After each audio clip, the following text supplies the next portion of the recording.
கர்த்தருடைய பரிசுத்த நாமத்துக்கு மகிமையுண்டாவதாக. இந்த வியாழக்கிழமை காலையிலே உங்களை சந்திப்பதிலும் எந்த சந்தோஷம். இந்த நாளுடைய ஆசீர்வாதத்துக்காக ஒரு வேத பகுதி வாசிப்போம். அது ரூத்துவின் புஸ்தகம் 2ஆம் அதிகாரம் 4ஆம் வசனம். அப்பொழுது போவாஸ் பெத்தேலிலிருந்து வந்து அறுக்கிறவர்களை பார்த்து, கர்த்தர் உங்களோடு இருப்பாராக என்றான். அதற்கு அவர்கள், கர்த்தர் உம்மை ஆசீர்வதிப்பாராக என்றார்கள். கவனிங்க, போவாஸ் இந்த வயலுக்கு சொந்தக்காரன்.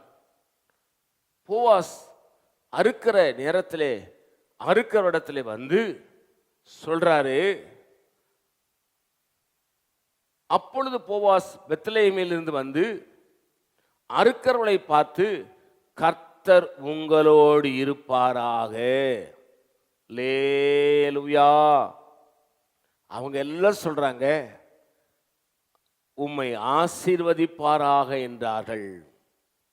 அறுக்கிறவளை பார்த்து போவாஸ் சொல்லுகிறான், கர்த்தர் உங்களோடு இருப்பாராக. இந்த காலை வேளை அருமையான கர்த்தருடைய பிள்ளையே,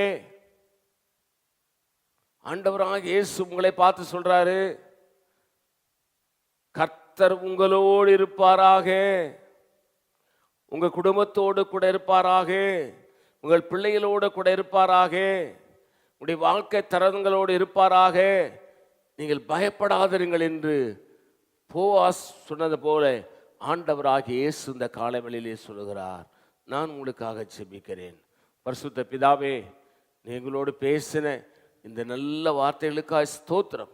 இந்த வார்த்தையின்படி ஆசீர்வதி இயேசுவின் நாமத்தில் வேண்டிக் கொள்கிறோம் பிதாவே, ஆமேன். God bless you. கர்த்தர் உங்களை ஆசீர்வதிப்பாராக.